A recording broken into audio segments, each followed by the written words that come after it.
देखिए, बलौदा बाजार में बहुत बड़ा उपद्रव हो गया है। सतनामी समाज के लोगों ने वहां पर उपद्रव करते हुए न केवल कलेक्टोरेट कार्यालय को आग के हवाले कर दिया, बल्कि वहां रखे हुए तमाम गाड़ियों को आग के हवाले कर दिया। करोड़ों का नुकसान हुआ है और बहुत बड़ा उपद्रव वहां पर हो गया है। बड़ी आगजनी हो गई है, बहुत बड़ा बवाल हो गया है।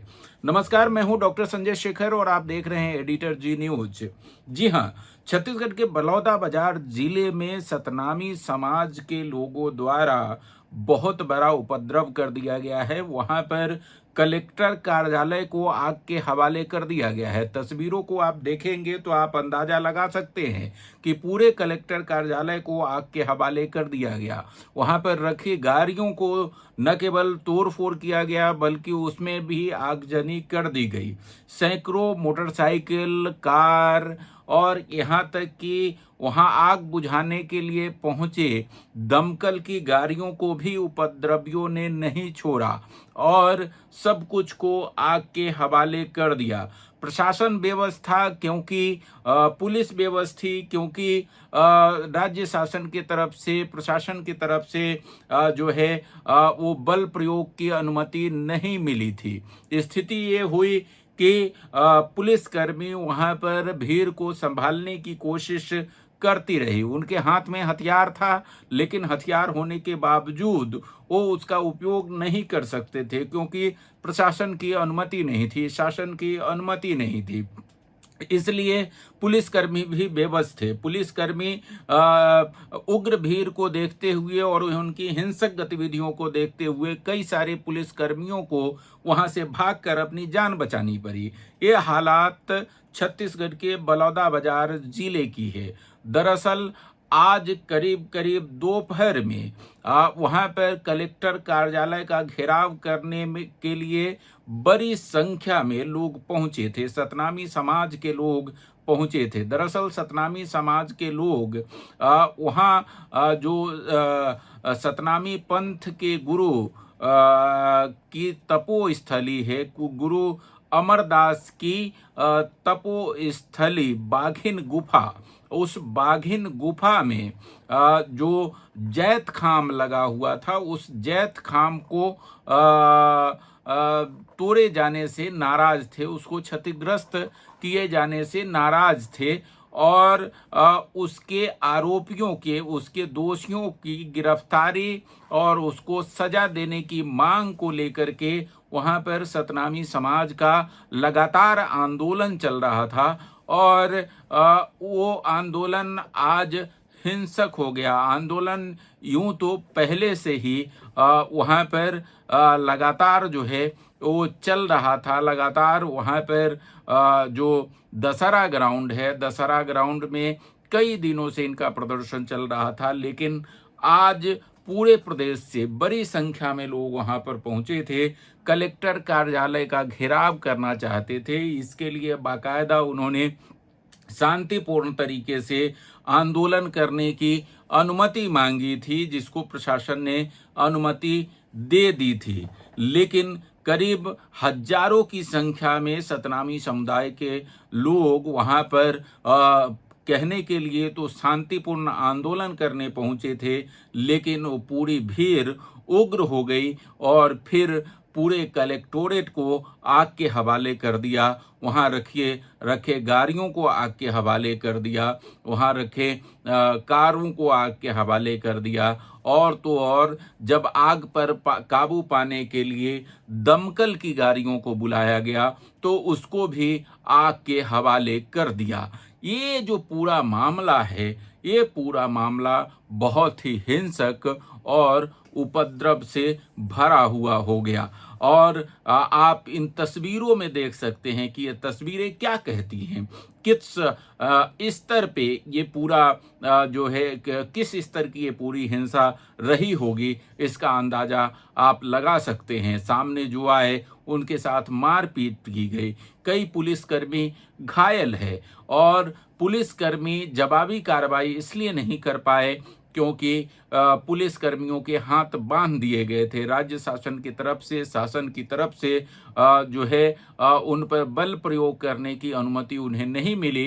लिहाजा तमाम पुलिसकर्मी जो है वो केवल जो है हिंसक भीड़ को शांत कराने में ही अपनी पूरी ताकत झोंकते रहे और जो उपद्रवी भीड़ थी उसने पूरे कलेक्टोरेट को आग के हवाले कर दिया। पूरी कहानी या इसके पीछे की पूरी कहानी क्या है वो मैं आपको बताऊंगा, लेकिन इसके पीछे की पूरी कहानी जानने से पहले आपको सुनाता हूं कि पूरी आगजनी को लेकर के वहां के एसपी सदानंद कुमार ने क्या कहा है, आइए आपको सुनवाते हैं। सतनामी समाज के द्वारा एक जो है वो आंदोलन का आह्वान किया गया था और शांतिपूर्वक की बात की गई थी, लेकिन उनके सभी लोगों ने उग्र होकर के पुलिस के ऊपर भी पथराव किया और बैरिकेड्स को तोड़ करके कलेक्ट्रेट परिसर के अंदर घुसे और इसके बाद इन्होंने पथराव किया और काफ़ी क्षतिग्रस्त किया और आगजनी गाड़ियों में आग लगा दी है और हम लोग आग बुझाने का प्रयास कर रहे हैं। इनकी मांग क्या थी? ये जो है एक उनके ऊपर, समाज के ऊपर की अत्याचार हो रहा है, इसीलिए वो लोग सभी एकत्रित हुए थे, जिसके ऊपर माननीय गृह मंत्री के द्वारा और मुख्यमंत्री जी के द्वारा जांच के आदेश भी दे दिए गए थे। फिर भी इन लोगों ने उपद्रव किया है और पूरी तरह से शांति को भंग किया है। तो आपने सुना वहां के पुलिस अधीक्षक सदानंद कुमार को। सदानंद कुमार ने साफ साफ कहा कि शांतिपूर्ण तरीके से आंदोलन करने की अनुमति मांगी गई थी और इसलिए तमाम लोग यहाँ पर आए थे, लेकिन एकाएक सब उग्र हो गए और उग्र होकर के इन लोगों ने जो है आगजनी की, पथराव किया, लोगों पर हमले किए, मारपीट की और हिंसक भीड़ ने हिंसा की तमाम जो मानदंड है उसको तोड़ने की कोशिश की और किया। लेकिन ये मामला क्यों हुआ ये जानना बहुत जरूरी है। मैं आपको बताना चाहूँगा कि जो बलौदा बाजार का गिरौदपुरी धाम है वो सतनामी समाज का सबसे बड़ा धर्म स्थल है।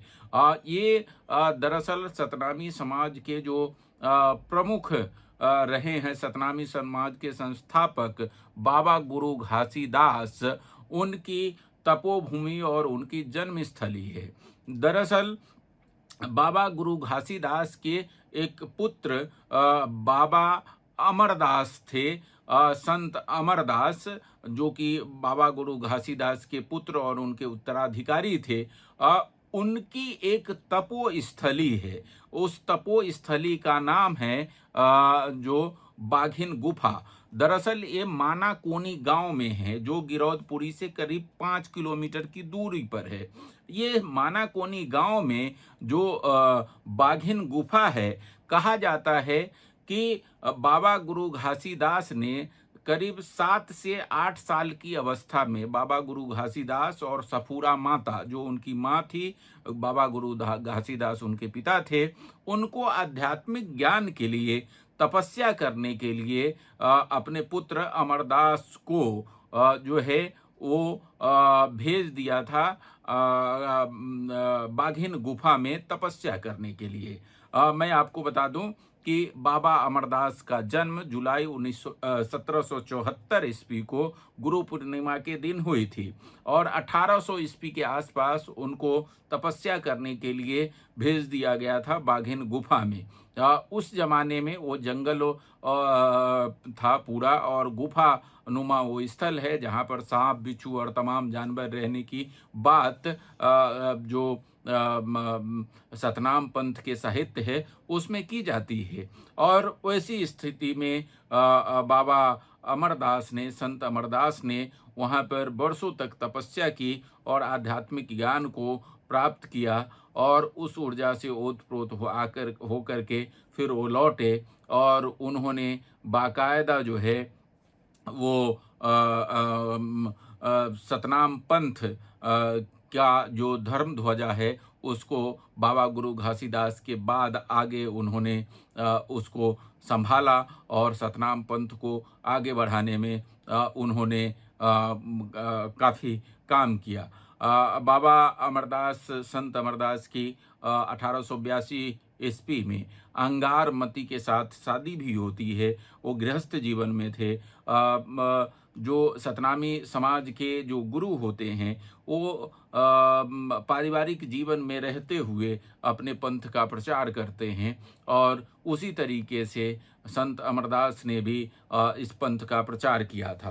तो दरअसल इस पूरे जो आगजनी है, पूरे घटनाक्रम है, उसके पीछे की कहानी ये है कि बाबा संत अमरदास की जो तपोस्थली है बाघिन गुफा, वहाँ पर उसको भी एक पूज्य स्थल के रूप में सतनामी समाज के लोग मानते हैं। वहाँ पर पूजा करते हैं और वहाँ पर भी एक जय स्तंभ, एक जो स्तंभ होता है, वो वहाँ पर लगाया गया है सतनामी समाज के द्वारा।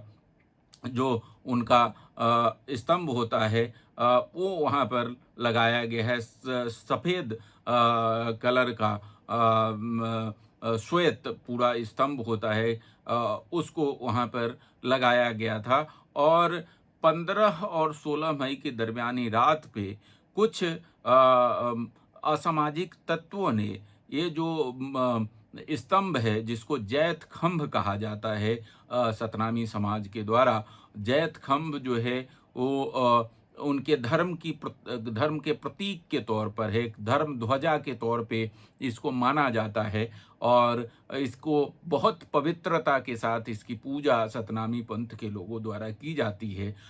उस जैत खंभ को 15 और 16 मई की दरमियानी रात बाघिन गुफा के अंदर जो लगा हुआ था, उसको कुछ लोग असामाजिक लोगों ने क्षतिग्रस्त कर दिया था। इसको लेकर के सतनामी समाज के लोग पहले से ही आंदोलनरत थे और प्रशासन पर जो उसके दोषी हैं उसको पकड़ने और उसको सजा देने की मांग कर रहे थे।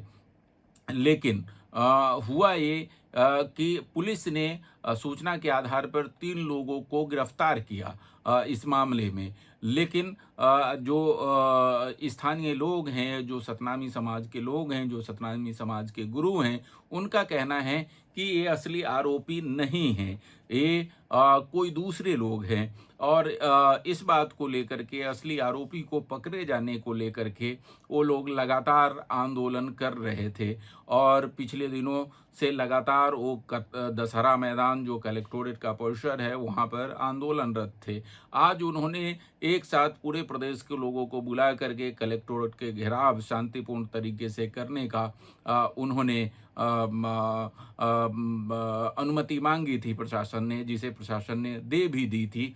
और इसके आधार पर पूरे प्रदेश से सतनामी समाज के हजारों लोग आज बलौदाबाजार कलेक्टोरेट परिसर पहुंचे थे और वहां पहुंच करके एक भीड़ जो है फिर बेकाबू हो गई, उग्र हो गई और हिंसक हो गई और हिंसक होकर के पूरे कलेक्टोरेट परिसर को आग के हवाले कर दिया।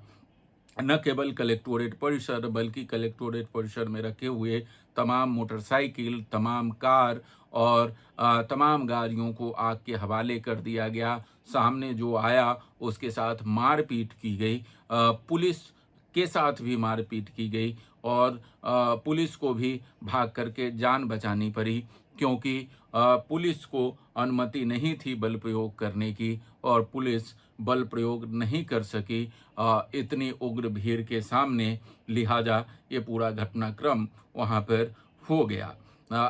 लेकिन इस सब के बीच में अगर हम बात करें तो राज्य शासन ने क्या किया है। राज्य शासन की तरफ से गृह मंत्री विजय शर्मा का बयान आया है। गृह मंत्री विजय शर्मा ने एक ट्वीट करके कहा है कि पूरे मामले की राज्य शासन ने न्यायिक जांच के आदेश दे दिए हैं और राज्य शासन पूरे मामले की न्यायिक जांच रिटायर्ड जज की अध्यक्षता में समिति गठित करके पूरे मामले की न्यायिक जांच कराएगी। ये राज्य शासन के तरफ से राज्य के गृह मंत्री विजय शर्मा का ट्वीट आया है। विजय शर्मा दिल्ली में हैं अभी और उन्होंने दिल्ली से रायपुर के लिए फ़्लाइट ले ली है। कुछ ही देर में वो रायपुर पहुंच जाएंगे। लेकिन ये बहुत बड़ा बवाल आज हो चुका है। इस बीच कांग्रेस की तरफ से भी बयान आया है।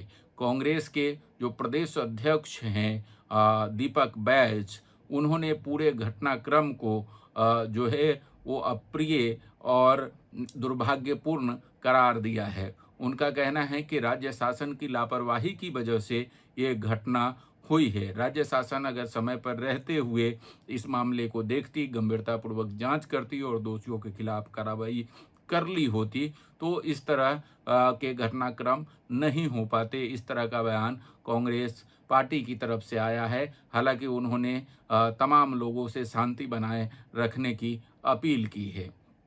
तो अब इस मामले की जांच होगी, लेकिन पूरा मामला जो है वो आगजनी से संबंधित है और आगजनी कितना व्यापक था, आप इसको बहुत इस विजुअल्स को देख करके, इन तस्वीरों को देख करके आप अंदाज़ा लगा सकते हैं कि आग किस तरह की थी, भीड़ कितनी हिंसक थी, भीड़ कितनी बेकाबू थी और पुलिस राज्य शासन द्वारा अनुमति नहीं, बल प्रयोग की अनुमति नहीं दिए जाने के कारण कितनी बेबस हो गई और पुलिस की व्यवस्था के चक्कर में, पुलिस की व्यवस्था की वजह से इतनी बड़ी हिंसक घटना हो गई बलौदा बाजार में। जो तस्वीरों को देखकर आप समझ सकते हैं, ये तस्वीरें विचलित करने वाली हैं, क्योंकि कलेक्टोरेट में ये घटना हुई। कलेक्टोरेट को, कलेक्टर कार्यालय को